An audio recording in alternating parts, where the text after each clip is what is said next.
Welcome everyone to the fourth and last session of our online series, Innovation Leadership in Africa. We're excited to again have this opportunity to highlight and celebrate the leaders and innovators that are transforming Africa today and into the future. This includes our online series that we started on July 20th and now concluding today, September 25th, and the upcoming on-site event on October 18th and 19th at Africa Business School in Rabat, Morocco. So stay tuned. I'm Dr. Karina R. Jensen, Professor in OB Leadership and Innovation at Africa Business School and co-leader of Global Research and Practice at the ISPIM Innovation Leadership SIG. I'm here with my colleague, Dr. Rob Sheffield, Director of Blue Green Learning in the UK and co-leader of Global Practice at the ISPIM Innovation Leadership SIG. So we'll serve as your co-moderators for this session on ecosystems. Before getting started, as always, I'd like to mention the co-sponsors of this special series, UM6P Africa Business School and ISPIM, International Society for Professional Innovation Management. UM6P Africa Business School is a leading university and business school in Morocco that serves as a catalyst in transforming leaders and organizations for the future of work in Africa and beyond. And ISPIM is the oldest and largest global innovation network of researchers and practitioners with over 4,400 members in over 100 countries. The ISPIM Innovation Leadership, a special interest group, was formed 5 years ago to address the role of leadership in facilitating innovation with the purpose of empowering leaders who can inspire, connect, and engage to drive innovation and create greater impact. So in order to frame the session and provide you with more insights on the Innovation Leadership Group, as well as the framework that's been developed, I would like to invite my colleague, Dr. Rob Sheffield, to provide you with an overview. Thank you very much, Karina. And hello, everyone. You are very welcome to be here. I'm delighted to be here as well. I'm joining you from Bristol in the United Kingdom, where summer has definitely ended and we're definitely into autumn. So as Karina said, I have a global practice role in our Innovation Leadership Group. So really around understanding how innovation leadership really works at levels, including the ecosystem level, which we're looking at today. And we have various projects in this Innovation Leadership Group. We have edited a book, Karina, me, and a fellow colleague of ours, Stephanie Cordella-Baum. So let me just, it's always a little bit tricky with a virtual background, but I think you can see it. So Innovation Leadership in Practice. And that's one of our recent projects. We have other ideas for ongoing publishing as well. We have also come almost to the final point of developing an innovation leadership competency framework. So we have a little bit of work to do before it goes public, but I've also done a lot of work on it in the last couple of years. And both of these, we think, share valuable insights for really understanding the whole process of innovation, from opportunity spotting to idea generation, testing, development, and into realizing value. All of this, of course, in our rapidly changing world. And we're particularly interested in capabilities. We're interested in the mindsets, the knowledge, skills, and behaviors that are important for how leaders lead themselves, how they lead teams, organizations, but also ecosystems. So we don't have a lot of slides today, but I'm going to share some with you right now. And I'm going to go into a little bit more detail on our competency framework as it is. So there's a lot of text here, but I'm just going to point you to maybe the structure of the framework that we're working on. So we're really interested in innovation leadership. You know, what is it about the research and practice of leadership that helps novelty to emerge, right, and bring value to people? And we're interested in it at the level of the self, which we think is often overlooked. But actually, how do individual leaders and how does shared leadership often look after the self, right, to sustain itself, and to model to others. So we're interested in the self. We're interested, of course, in teams, because teams are often the kind of organizational unit where most of the action around innovation takes place.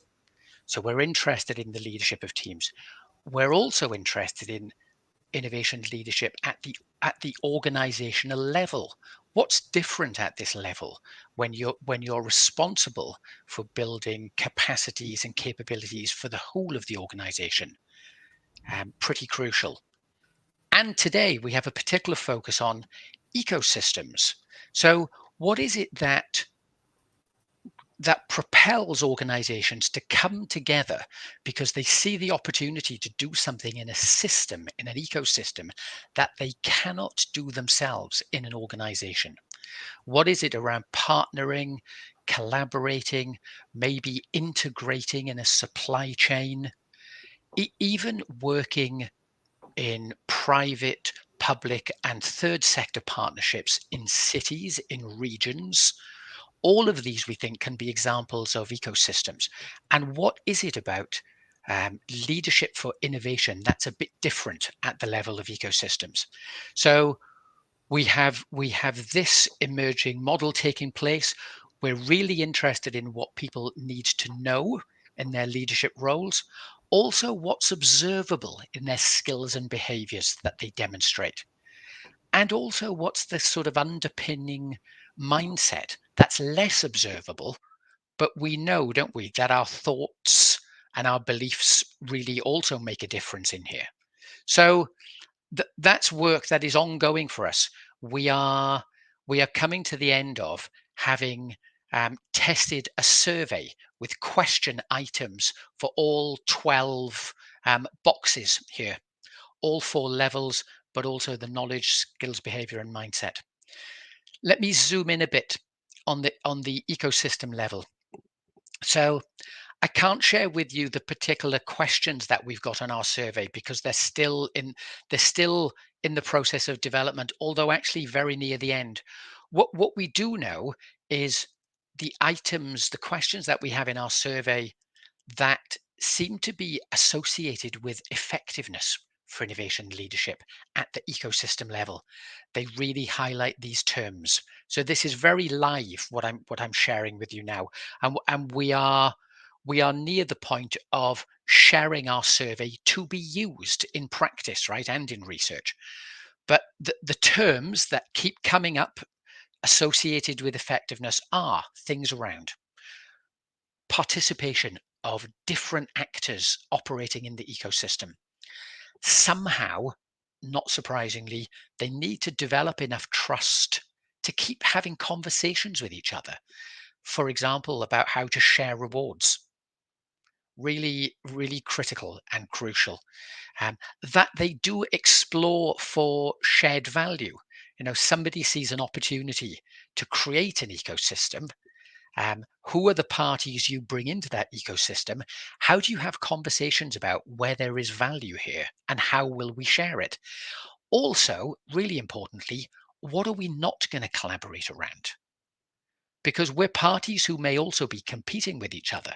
So what are we going to collaborate around? But what are we not going to collaborate around? So some kind of boundary definition around the opportunity. You can also see other things here. I think patience is interesting. One of the things that's come up in the research is often ecosystem level innovation takes time for the rewards to come through. And parties have to be patient. If they're desiring instant rewards to feed back into their organizations, they may be frustrated. And obviously, it depends on the kind of complexity and level of the ecosystem in question. But some patience for rewards seems to help. There's also something around shared leadership. How do you define what the leadership is in an ecosystem? It might be representative people from the different parties involved. And sometimes that's more clear and sometimes it's less clear. So maybe these are some themes that we will hear from Karina, from me, but also more importantly from our speakers today. I'm going to say enough about that. So maybe that's enough slides from me for the moment. And Karina, back to you. Thanks so much, Rob, for sharing the competency, the Innovation Leadership Competency Framework, and valuable insights in framing this session. I think we're ready to get started. Everybody out there, you want to hear from our wonderful panel of speakers. And before we begin, though, as always, would like to remind our participants and guests to use the comment section. I see you've already started, and it's great to see so many of you returning. So feel free to use that and say hello to all your online fellow innovators, and feel free to ask questions or in the comment section, so that when it comes time for Q&A, we can include them and enjoy a nice discussion. For this fourth session on innovation success through ecosystems, we'll enjoy an exchange with, as I mentioned, very impressive leaders that are driving innovation in Africa. Our guest speakers will share their perspectives and experience around innovation or ecosystems in particular. And I would like to welcome our distinguished panel of speakers, Dr. Nisreen Ioussi, Director of Dakhla Atlantic Port Construction in Morocco, Rosaline Elori, CEO of Bridge 57 Solutions in Nigeria, and Dr. Evan Stua, Lecturer Head of International Relations, MUSTAD for short, but it actually stands for Akintan Apia Menka University of Skills Training and Entrepreneurial Development, just so you know. And he is also the Summit Director of the Ghana Investment and Development Summit, so based in Ghana. So I'd like to welcome our speakers and start with an introduction. So ask you to share a bit more about your impressive backgrounds and experience, so that our participant can learn more about your background and up to your current role, and how you view ecosystem innovation. So I'd like to invite Dr. Nisreen Ioussi to start with her introduction. Thank you, Karina. Hello, Rob. Hello, all speakers today. What an amazing opportunity to talk about this very important topic, how we can all be gathered about ecosystems, innovation, and leadership. Thank you for the topic, which is very interesting. My name is Nisreen Ioussi, as you presented.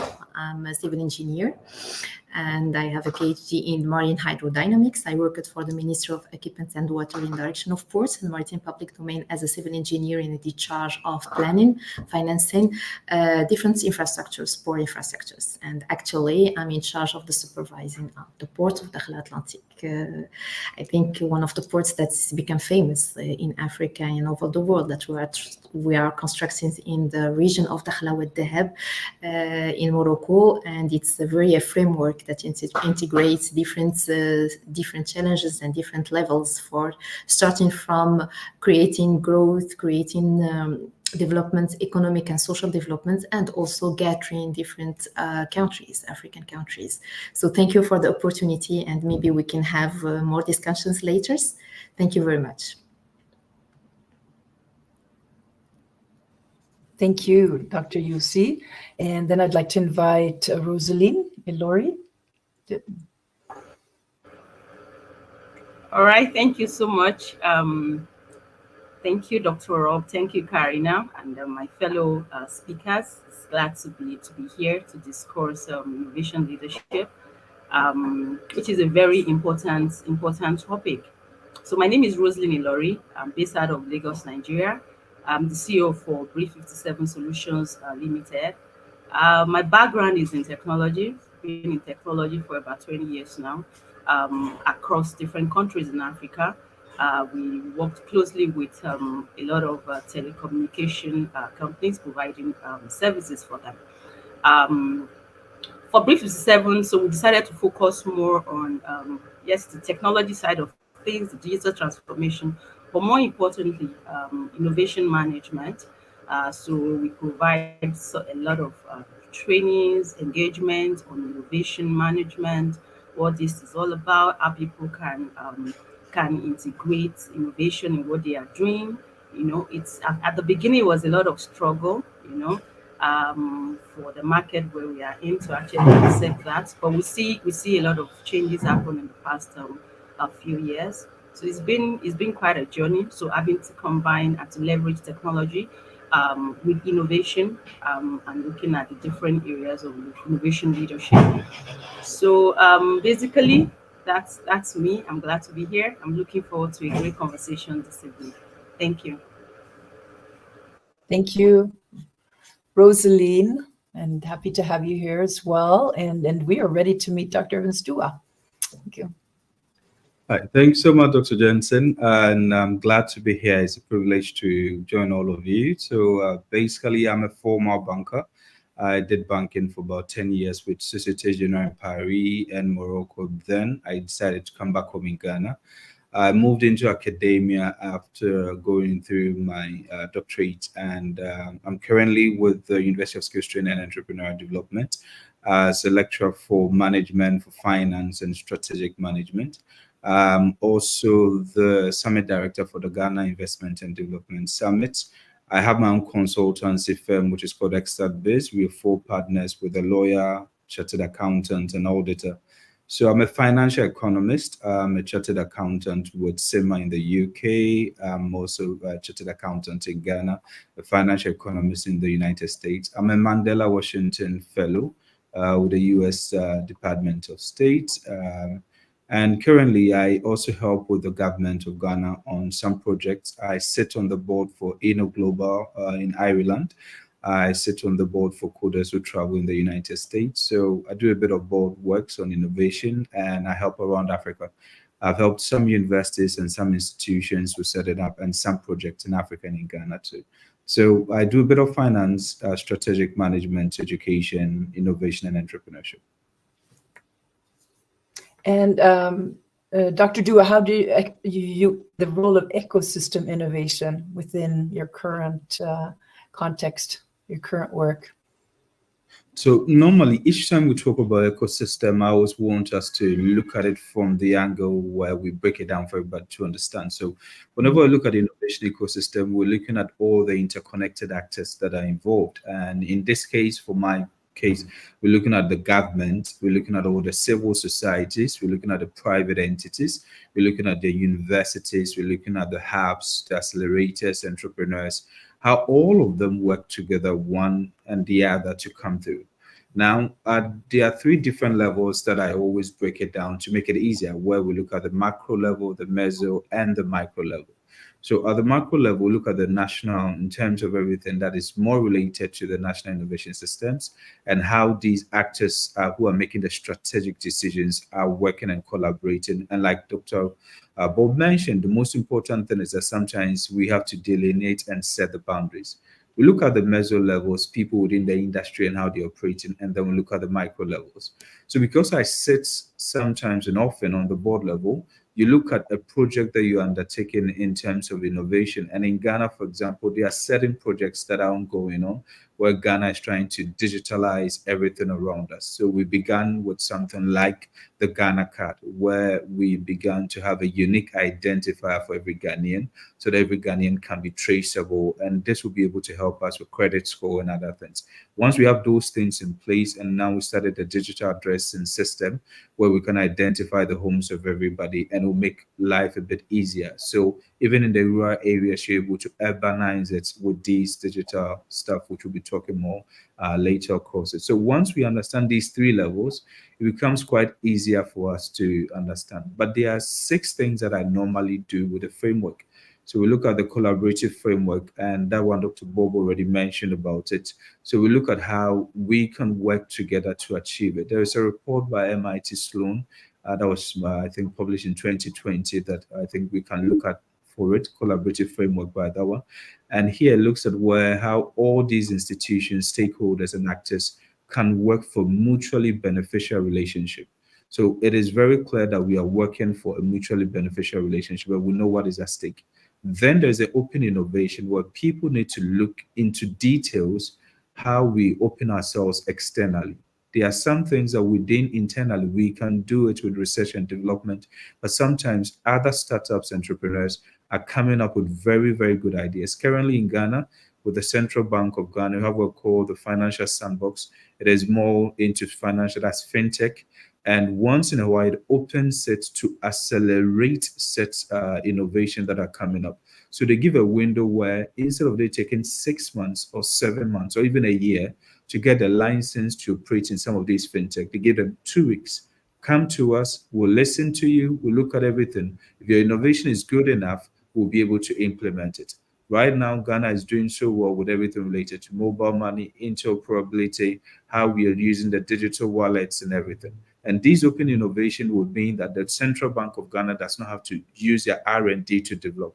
They can just rely on these enabling environments and create this good ecosystem where young people can come up with ideas, and these ideas can be adopted when they are proven, verified, and tested. Then we look at the strategy. Yes.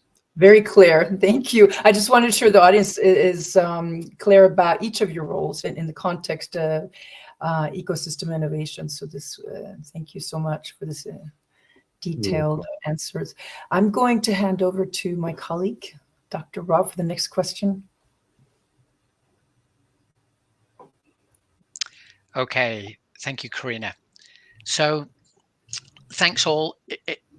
It's really evident that we have a huge range, I think, of experience, right? Of working not only in ecosystems in Africa, but really spot on to today's topic. So next question. What are important considerations for leaders when they're designing and thinking about orchestrating an innovation system? So kind of designing and orchestrating.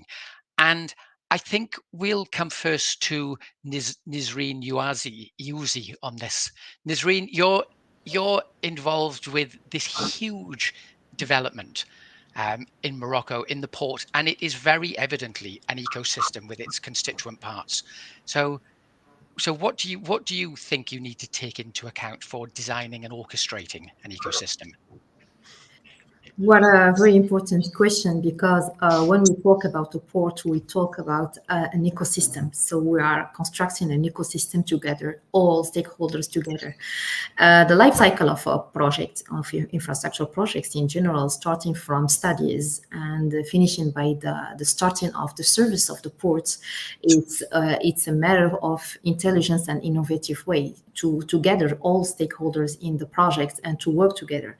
The Dakhla Atlantic Ports is a multidimensional project, as we say, and we have to reach different goals, strategic goals, technical goals also, and also economic and social goals to create cooperation, to create collaboration, and also to create jobs and to have a growth. So we are working together to not even to deliver an infrastructure, but to give the opportunity to work together. So for a port planner or a port constructors, that I'm one of them, is to have a clear vision about the demand forecast of the ports. First of all, why we are constructing these ports, what about the need, and what about the goals that we have to achieve together. A clear vision is one of the key to have an innovative ecosystem and to have a good way to plan a project. The second point of view for me is the stakeholders, is the good partnership, the good suppliers for us. To construct ports, we need a lot of materials, we need a lot of equipment, and we need a lot of people to work around the ports. We are talking about 2,500 people people that working on the ports, and different expertise that we need to construct such a huge infrastructures. The port we're talking about $1.2 billion that we are investing for this huge infrastructure. But not only this, as I said, is a strategic vision. We are in African dimension. We are working on how we can enhance competitiveness of the port. So one of the most important also goal that we have to reach is how we can work to enhance African competitiveness according to international trade and according to all the opportunities that we can have. If ports, it's one of the most important infrastructure that we should have to be able to have like a cross-border trade. So in exchanging goods and exchanging knowledge and exchanging connectivity, it's not like it's not even a maritime connectivity, but it's also a connectivity between countries and between experts that we are tackling different challenges. So for us to plan an innovative ecosystem is, first of all, have a clear vision, have an integration of different stakeholders, and creating the impacts by all the projects that we are constructing and we are looking for. Thank you, Nisreen. Yeah, I'm sure that I was looking at some reports of the work online, and I'm sure that the fact that the ecosystem is connected with Morocco's national port strategy, like you say, it gives it a guiding vision and purpose.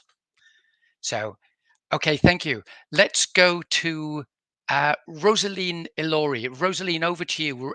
A reminder of the question. From your point of view, what are the important considerations for leaders when they're designing and orchestrating an innovation ecosystem?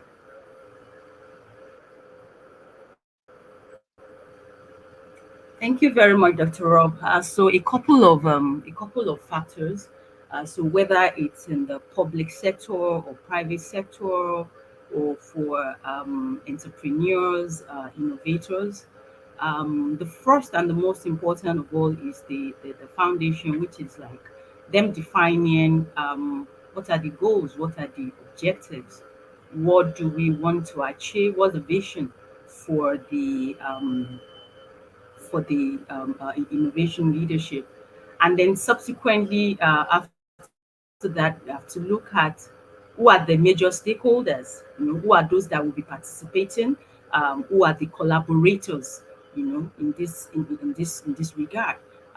So I mentioned the public sector earlier, and a lot has been said about, when the other speaker was speaking about Ghana, about what is happening in the port in Morocco. We have to look at the different diverse participants that are stakeholders, in that regard. Another factor we have to look at is how do we create a supportive environment? One that is very critical is the regulatory framework. That is very, very important because for obvious reasons, that goes a long way in innovation leadership when we are putting all of this together. Also the infrastructural, cultural factors. And we look at who are those, how do we foster collaborations and partnerships? And I think Dr. Rob also mentioned something about that earlier in terms of funding, in terms of the talent. We are looking at open innovation, for example. Who are the collaborators in this regard? How do we attract this talent? How do we put this together? Mentorship and training and all of that. So we have to look at the different resources that are necessary to make this happen. And of course, measurement and evaluation. What KPIs do we have available to track the ecosystem progress? Based on the goals and objectives that we have set at the beginning. What are some of the continuous improvement that the leaders have to put together to ensure that the KPIs are actually being measured towards the goals and the objectives that we communicated or put together at the beginning. And then the adaptivity. How do we ensure that when there are needs to adapt, to make changes, to could be technology changes, emerging market trends, or what's happening in technology or whatever it is. So that has to be, it's very important that is looked into. Of course, technology is big, and how do we leverage digital platforms? How do we ensure that we actually make the best of technology to actually facilitate innovation leadership? There are a lot of tools, there are a lot of things that make a lot of things easier nowadays. How do we, for example, leverage artificial intelligence and other emerging technologies that are coming up? So for me, is for the leadership or the innovation leadership to actually look at this, for them to be able to achieve this for the ecosystem at the beginning before the work actually starts, to actually put all of this together and be sure of what direction actually they are going. And these are some of the foundations that I believe are necessary to be put together. Thank you.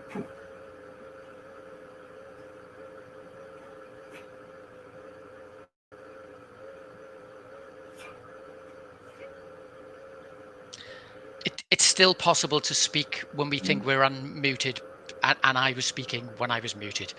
Rosaline, thank you. You raise many points, and it reminds me that in ecosystems, how important it is that leadership is shared and collective, because it's too clearly it's too much for one person to do, right? So, and also your point about the inclusion of stakeholders, it also makes me think about who's included and who decides who's included. Very fundamental points. Okay, thank you.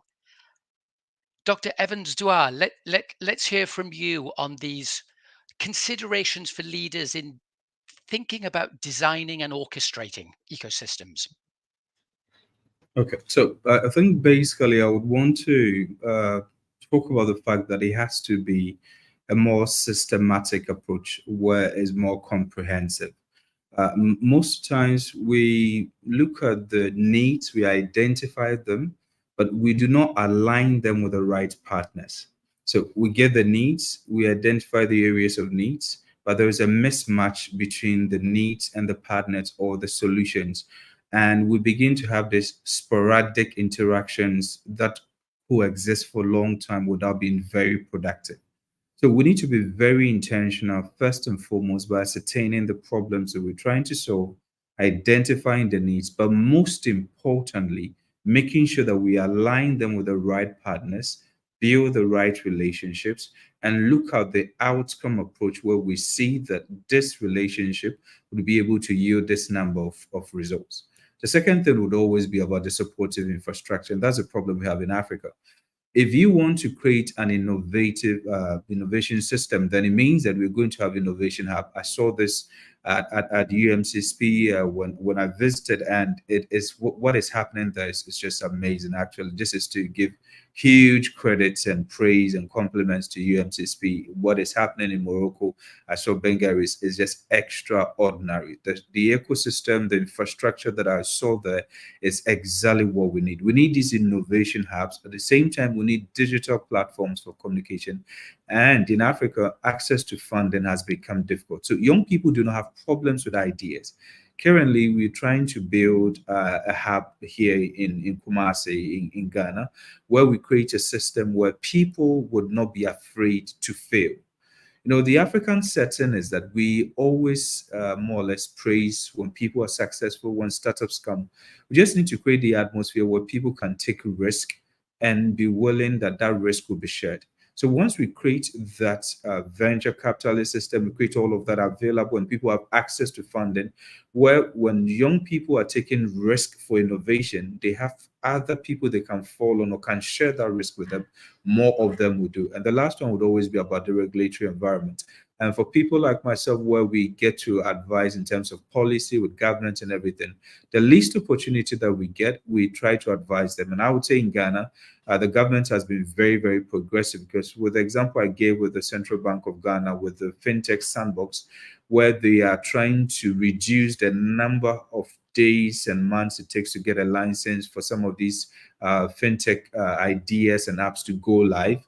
It helps young people to feel that our voices are being heard, and most of them will be able to do that. So basically, these are practical examples that will help. And the last one that I'll end with is how Ghana was able to do the mobile money and the interoperability. The interoperability is the ability for phone numbers to become like wallets or digital holding wallet for money.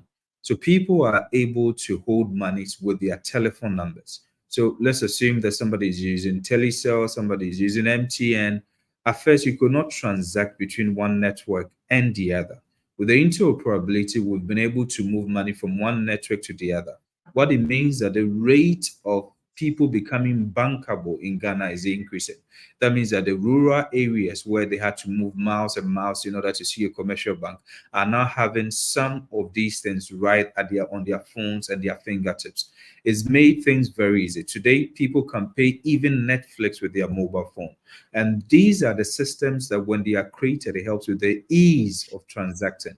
It helps with e-commerce and help with all of that. So basically, just to reiterate the points that I was trying to make, it has to be a strategic engagement where it's very systematic and comprehensive.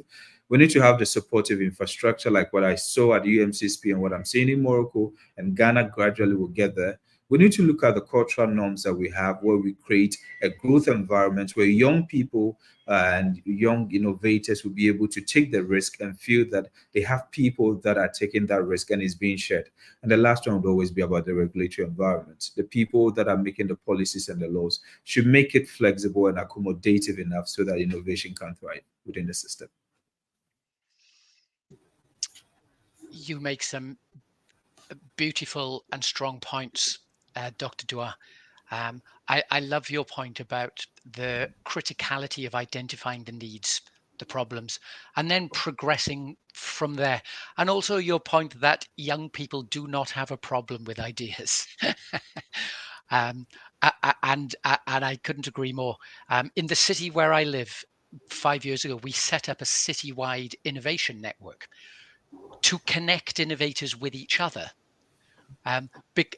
across sectors, because often they can feel, sometimes they can feel marginalized, I think, but to connect with people from different sectors and learn how retail does it differently to finance to aerospace has been a very interesting journey. Okay, enough from me. Karina, hand back to you for the next question. Yes, we have one last question before we move over to Q&A. And so we look forward to hearing from the audience. Make sure and get your questions ready. And so this last question is more about, we've heard some wonderful insights and inspirations from our speakers, and would like to ask if you could share an example or success story of how you've been involved in creating impact for ecosystem innovation. It could be a local context or regional African context. So I'd like to start this time with Dr. Evans Dua, because you shared some valuable insights earlier about the ecosystems and aspects where you've been involved, as well as some examples, such as the FinTech Sandbox and others. Could you maybe share one example where you served a direct role in creating local or regional impact? So I think I'll go for the regional impact for this one. So I sit on the board as a financial advisory board member for InnoGlobal, based in Ireland. And there is a project called the DigiScale Africa, which we've piloted it in South Africa, worked with the Embassy of Ireland and worked with the Ministry of Science and Technology in South Africa. So the main problem that was identified was that there was a skill gap in terms of food processing, pharmaceutical, and biomedicine. So what actually happened is that we realized that most of these people were having a lot of theoretical knowledge and less of practical knowledge. Some of them did not even know how to use machinery, digitalization, and everything. So that gap that was identified was to be able to bring them from all over Africa, place them in a quick training, and then be able to upskill them to that level. The most important thing was first how to secure funding, be able to identify the need, work with the stakeholders to get it done. And it started in 2022, we had the 2023 one and 2024. And almost every single participant of such a program immediately gets a promotion or gets a new job. So if the person was coming or was employed, it means that their employability skills, and it exposes them.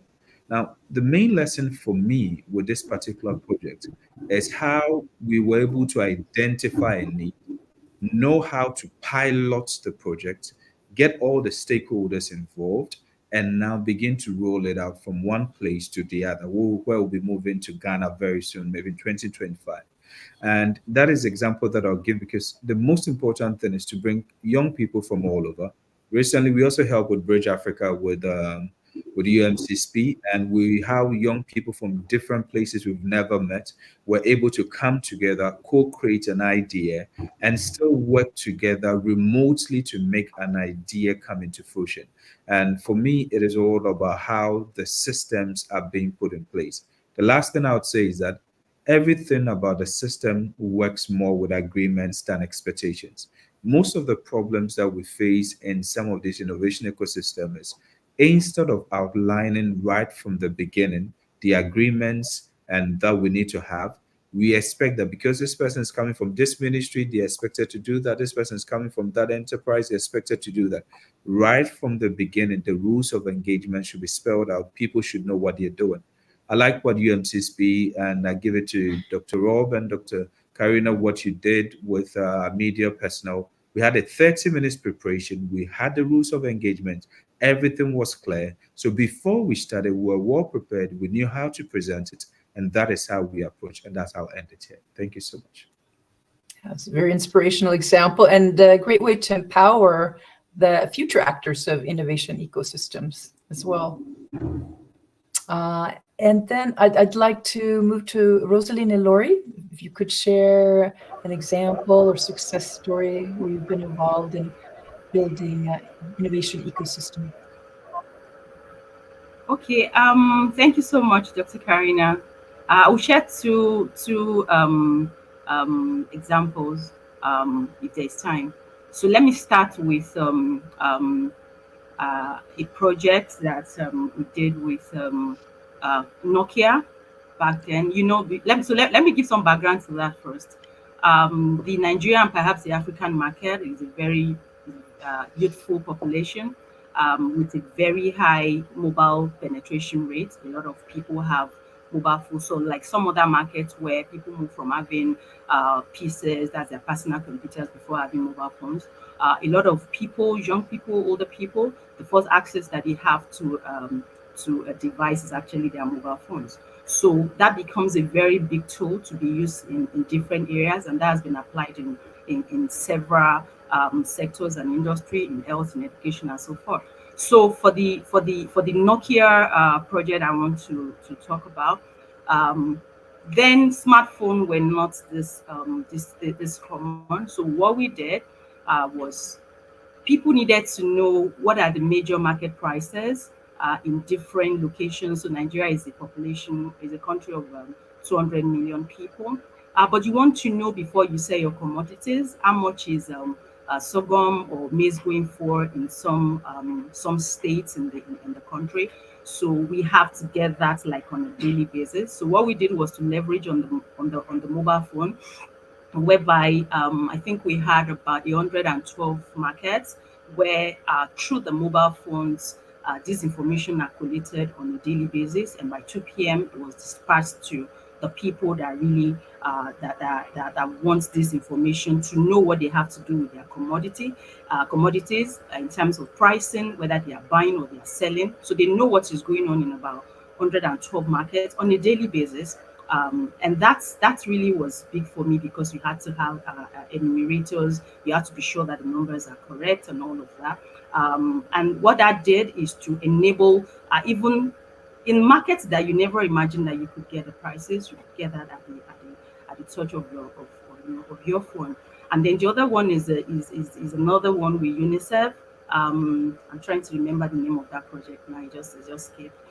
Whereby, so it's the same thing where you will try to leverage on the mobile phones that everyone has to conduct simple surveys using SMS. So you don't have to have a smartphone. So the reachability is quite high, because not everybody has a smartphone, so you don't need to have a mobile phone. So via SMS, which is quite some tax having to do that. Trying to get information on health, on access to hospitals, or whatever it is, the topic that is of interest. So these surveys are sent, and there are interactions that happen on SMS, and millions of surveys were conducted through this, and then the results are published to people that participated or any other person that is interested. What I helped to do is to gets information from the people. You don't have to be too educated. You don't have to have some fancy devices or be at some places. And those two projects, it actually help in innovation. Doesn't have to be very big. It can be as simple as just using mobile phone, using text messages, especially understanding the markets that one is operating in. What are the profile of the people? How do we still get useful information to be able to disseminate the market, to be able to analyze and make the best out of it? So those are the two that come to mind at this time. Thank you, Karen. Thank you. Very interesting and valuable examples. Interesting perspective in driving communication through a market ecosystem in a sense. Thank you, Rosaline. And I'd like to conclude with Dr. Nisreen Iousi for you to share what you feel has created in your work, the greatest impact for ecosystem innovation. Yeah, thank you, Karina. For us, Dakhla Atlantic Port is itself a great illustration of innovation and innovative ecosystem, because it's a milestone of a royal vision for Atlantic countries and also for Sahel countries that to work together to have the Atlantic side for all African countries. And for us, I will not talk about the success story, but I will take maybe of some achievements as a port constructor that we did for our port. First of all, it's an efficient governance structures. We are working on different structures. We are working with the partnership with private companies and public also institutions, and we're working together to work the project to ensure that we have the quality and we can deliver the profits at the cost and the time that we planned for the project. Also, the collaboration across diverse stakeholders. We work with suppliers, experts, private companies, laboratories, technology providers, renewable energy producers also. So all those people that we are working together to be able to deliver the project in the agenda as it's planned before.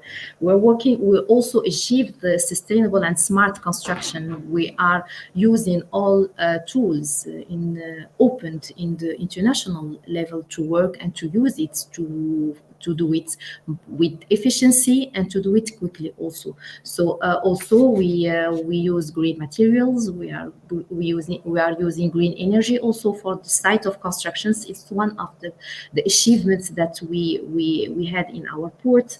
The local economic development is one of the most important for us as targets, while the constructions is not, and beyond for sure. Maybe I'm talking about achievement right now in the construction, why we are constructing the port, and we are working on some KPI important for us to work in the innovation ecosystem. But for sure, once we will finish the construction of the port, the impact, the social and the social, economic, and international impact of the ports will be very important for all the community, the port community, in the Moroccan side or in the African side. Maybe I think that's maybe they say that we don't have time to develop all those axes, but what I want to talk about it is we are in optimization of the supply chain. And when we are constructing a port and when we are working on a complex project, we need to be simple. Once it's complex, we need to be simple. We need to work in a matrix to be able to achieve the goals with different steps to be able to have to achieve the goal. So the last word that I will say is working in an innovative way, leading a team or having a port as a leadership, as a project, as a flagship project, is first of all be able to work together and together, all people together, to find the great equation to work and to find the interest that we can exchange for the future. Thank you very much. Thank you, Karina. Excellent. Thank you. Very impactful, inspirational way to conclude, and wonderful examples and success stories shared by our speakers. And I think our audience is ready. We should quickly pass to the audience, make sure we have enough time for Q&A. Rob, I think you found some interesting questions. Yeah, we have some questions here all, and maybe I think a quick time check, Karina. I think we have about 10 minutes for this before a quick wrap up on our side? For Okay, a I quick, see. yeah, Yeah. 1-2 minute. We only need Okay. 1 or 2 minutes to wrap up, I think. Okay. So thanks for your questions, audience. Let me start with. I'm going to pick a question from Tuluwani Ilesanmi. And Tuluwani, you're asking a question. Rosaline, I may put this towards you if it's all right, just to get us started. And the question is how best to manage innovation in a new entrepreneurial development. So I think the questioner is getting at startups, scale-ups can sometimes be very exciting, but sometimes everybody tries to do everything. So how best to manage innovation in those entrepreneurial units, in your view? All right, thank you very much. And it is very important to actually build innovation at the beginning of the startup. It makes it a lot of things easier. We've worked with a lot of startups, a lot of organization whereby they have great ideas. The problem are not the great ideas, but a lot of the times, how are they implemented? One major tool that is very important that we always recommend for startups is design thinking. While we are building all the fancy numbers, we have all the funding and all of that. But at the end of the day, if that innovation is not properly managed, then there will be a problem along the line. So it is very important one that innovation management is put as the bedrock, of the startup, of what you're doing, asking the right questions. I mentioned some of these points at the beginning, but in terms of innovation, and there may be other areas where startups usually don't usually pay attention to. One of the things we usually will say is don't fall in love with your product. No matter how innovative it looks, no matter how great it looks, it's not about the product. There has to be continuous improvement. So there are so many tools that you use, but it's very important that this is built at the very foundation of the startup. I hope that helps. Thank you. Yeah, that's lovely, Rosaline. Thank you so much. I love the point about don't fall in love too much with your products. Sometimes it can be a barrier to change. Okay, let's get through some other questions. All I know our speakers can add multiple things on every question, but let's ask some more. Dr. Evans Dua, I'm going to pick one out, which I think comes back to some of the points you made. So it's from Nuha Taifi. And the question is, the identification of needs and matching with strategy is crucial. So do you think that the development of these competencies could be a strategic pillar, almost like an asset if these capabilities are developed? Yeah. Am I on mute? Okay, good. So thanks so much, Dr. Rob. Personally, from the beginning, like we mentioned, for us to actually identify the need, it means that people need to be skillful enough, and it's based on those skills that will be able to identify the need. So enhancing innovation capacity is very, very important. And the reason why it's important is for people to know the trends and be able to adapt to it. At the same time, it helps people to become a bit resilient in terms of when they fail and their shortfalls. Would also have to do it because it helps with fostering of collaboration, and it's through collaboration that we learn, where two institutions can focus on working hand in hand to solve some problems, and how we all support to adapt to it. And the most important thing is that we can build a talent pipeline where we work directly with the universities, we work directly with hubs, we work directly with innovation hubs, and then be able to get us talent pipelines where we're able to tap into those talents. So one most important thing is that industry should not wait for universities to graduate their students before they get involved with them. Industry should get involved with the universities and be able to tell them the needs, so that the needs of industry, the universities can tailor make it for them, so that during the internship programs and everything, they're able to do that. the industry people should also have CPDs, continuous professional development programs, that they are able to upskill and upgrade themselves. And this will be able to help with that. And I think that's how I would answer it for now. Thank you, Dr. Dua.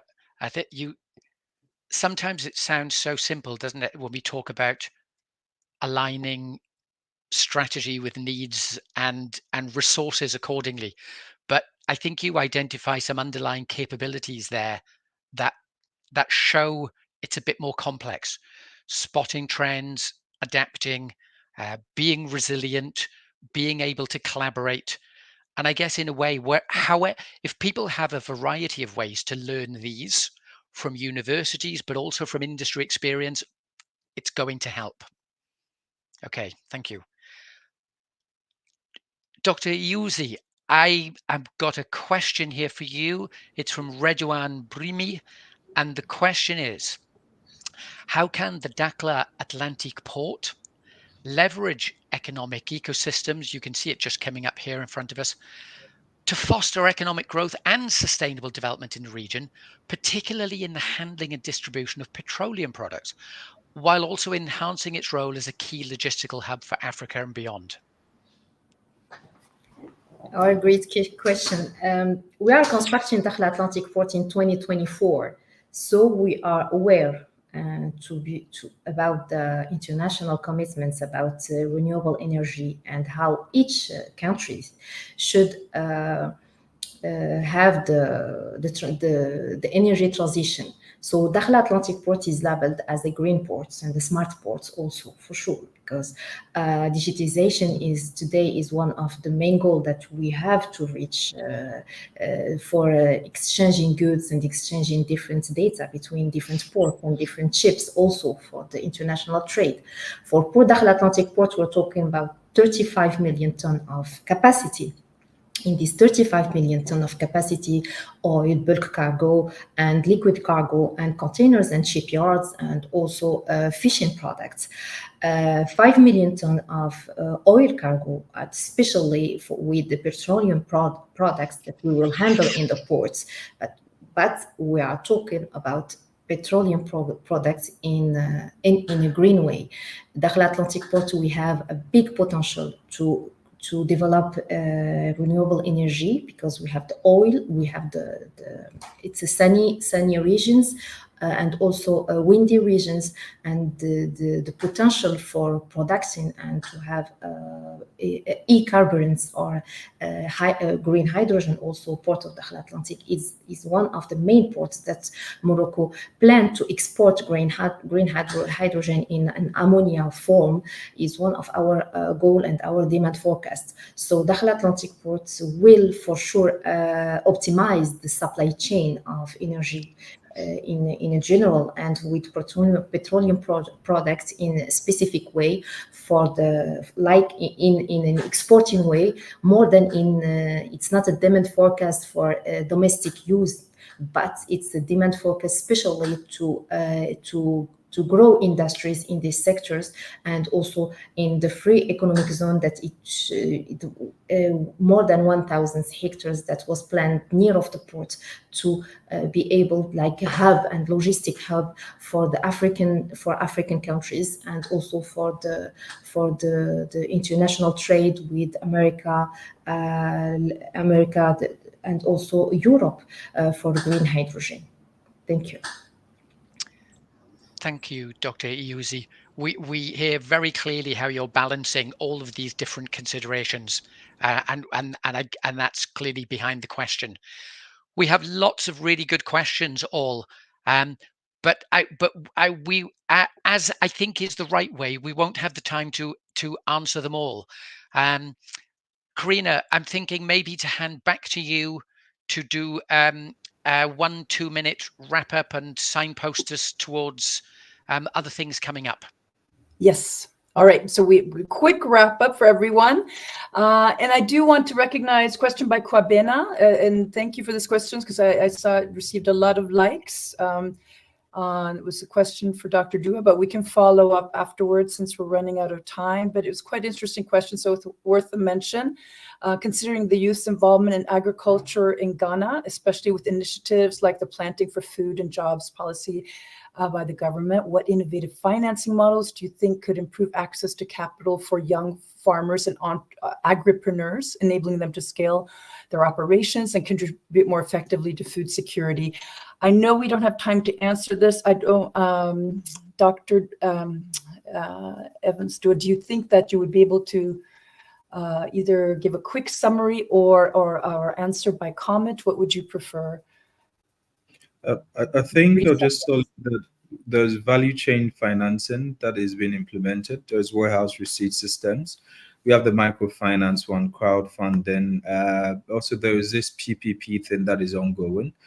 So I'll try and see if I could send something over to you, but these 5 for now. And then there's insurance products tailored for agriculture that has been initiated. So about 6 of them that could work. Thank you. And again, a big thank you and shukran, merci to our wonderful speakers and for providing these amazing insights and inspirations on our final session, our 4th and final session on ecosystem innovation. I hope that all of you have enjoyed the journey or the series. We've had some requests to continue this. So do you think that would be a good idea? Maybe bring it back every quarter or have ways that we can still build momentum together for innovation leadership in Africa? So let us know if this is of interest for you. And we also finally want to remind you of our final event, which will take place on October 18th and 19th at Africa Business School, UM6P Africa Business School in Rabat, Morocco.